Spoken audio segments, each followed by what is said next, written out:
the opening night of the Paul Raymond production of Chekhov's The Cherry Orchard at the National Theatre. Mama, you are weeping. My dear mother, my beautiful one, I love you, I bless you. The cherry orchard is sold. Throughout the country, sex was increasingly being used as a marketing tool. We'll plant a new orchard, Mama. But the moral backlash had started. And you will see it, you'll understand. So what exactly are the aims of your purity committee? Is it to get everyone to wear Edwardian domestic apparel? Well, yes, but it's also to ban any sort of licentious display of the human body. Oh. Prominent people were joining the campaign against mounting immorality.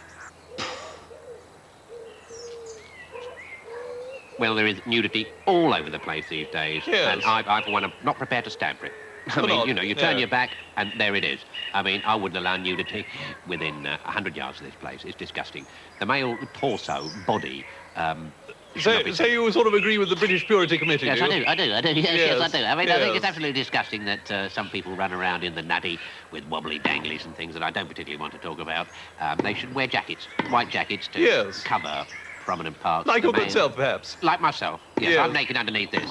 You Are you wouldn't know it, really? but I am. Yes, I am. Yeah. And If you had to choose to appear naked somewhere, where would you choose? Down Red Line, perhaps, I suppose. the non-fiction section of Paul's bookshop. Where would it be acceptable to be nude? Just round the corner from the grocer's, opposite the number 69 bus stop, yeah. Of course, the whole question of morality and moral learning has been debated since Plato's time. I mean, what's moral for somebody? Paul Gascoigne playing the role... I beg your pardon. No, It's, Joel, thanks very much. Yeah. I mean, you see, what is morality? Is that I mean, the thing is, he done brilliant in Italy, didn't he? I mean, when he was over there in Italy, he done Yes, but I mean, yeah. Well, you get back to the... terrific, really. I mean... Get back to the question in hand. I mean, Plato argued that pleasure is its own end and that man You're is just gonna phone that? transitory. As coiffures, what sort of a hairstyle would you give Plato, for example? Yes, well, I think Plato, as an idealist, would need an ideal cut, yes, whereas Aristotle's here demands a much more empirical approach. And what about you at the back? Well, I'd just give him 50 pence base and cut and tell him to naff off. You know, I mean, philosophers, they're more trouble than they're worth. With regards to morality, we as men are often unfairly accused of being sexist. No, you're not. Yes, we are. No. You're always doing it. Saying it's a penile society, a phallocentric world with phallic symbols thrusting up everywhere. Go on, deny it. Not in your case, it's not.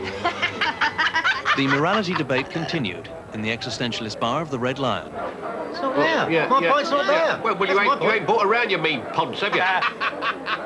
Existential. Wasn't it Hegel who maintained that immorality was always to be found on the top shelf? Nah, it was you last night, you daft git, after 2 pints of Wittgenstein export.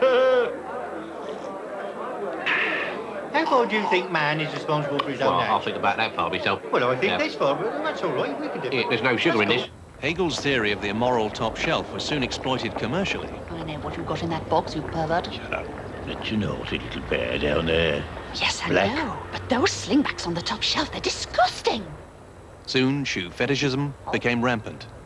Can you impose your morality on others? No, it's not a question of imposing morals because there are universal laws. I see, yes. Even in the animal kingdom, there are laws of morality that stop them behaving like animals. Recently, there's been a survey carried out by 2 men in a rubber dinghy among bull seals among the South Atlantic. Yes, I believe we're seeing pictures of that now. Sven, stop making that stupid noise. We're here to do a serious survey. sorry, Now, come Larson. on.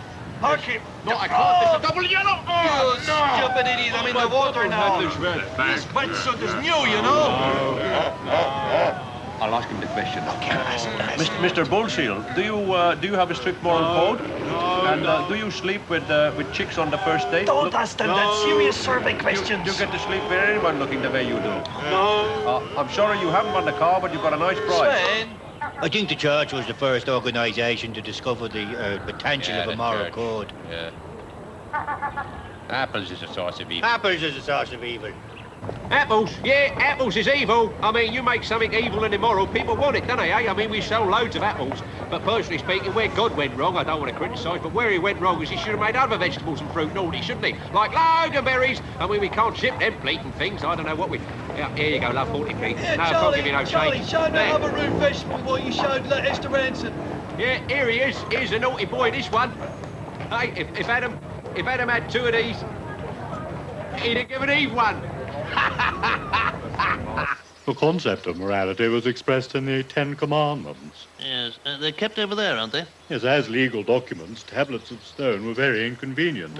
A countersigned affidavit lodged with the solicitor would have been highly preferable. And they actually encouraged sins people hadn't even thought of, like coveting your neighbour's ox. I mean, over there in England, ox coveting got so bad that it wasn't safe for oxen to walk the streets without a police escort. You don't look round, Daisy, love, but we've been followed by a curb crawler. I'll nick him in a minute. Coveting soon spread to other quadrupeds, and before long men were cross-dressing as elks and indulging in wild elk house parties. Yes, we're coveting our elk. Yes, we're coveting our elk. Yes, we are. Elk to the arrow. Take the arrow to the elk. Elk, elk, elk, elk. He looks pretty horny, darling. I rattle my antlers at you. I rattle my antlers at you. I rattle my antlers at you. Rattle my antlers at you. Then it does, Coveting. See you next week. Is immorality on the increase? It is, and I think it's important to be vigilant against sin at all times. Yes, where else do you think sin might arise from, then? Down in the sewers sometimes. Oh, really? Bloody elk house parties, listen to them. They've taken up, haven't they? Don't push, we'll get there. Hey, here we are. Hey, look, this looks promising. Yeah, look at that, look at the sin leaking out there.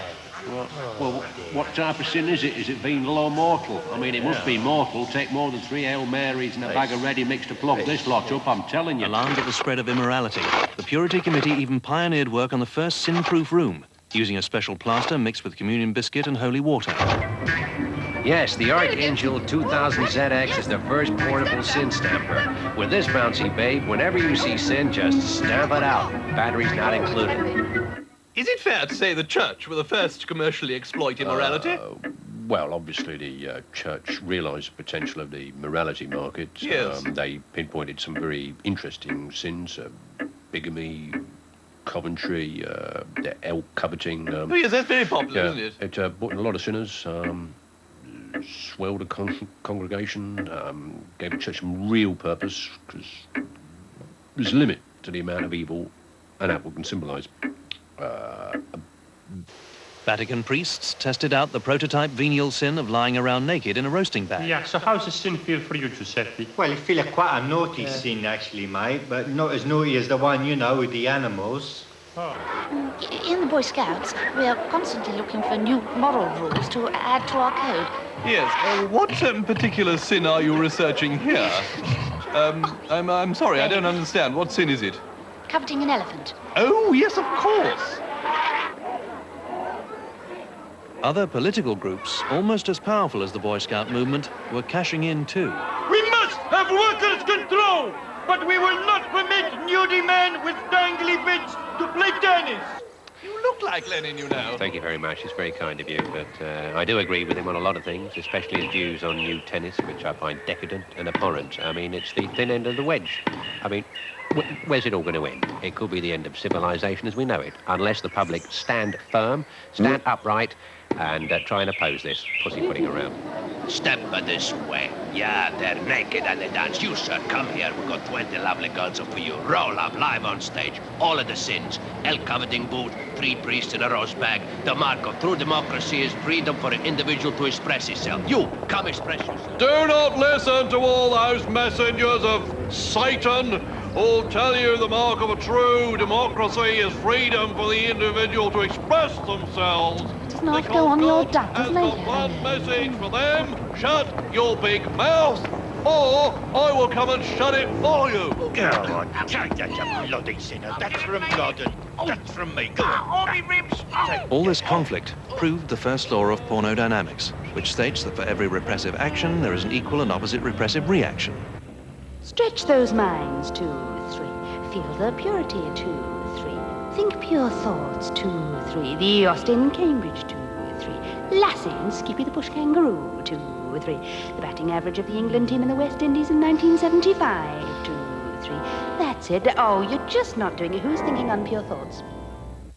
Here's a phallic symbol, so we can get rid of that. There we go. Lift, take, one.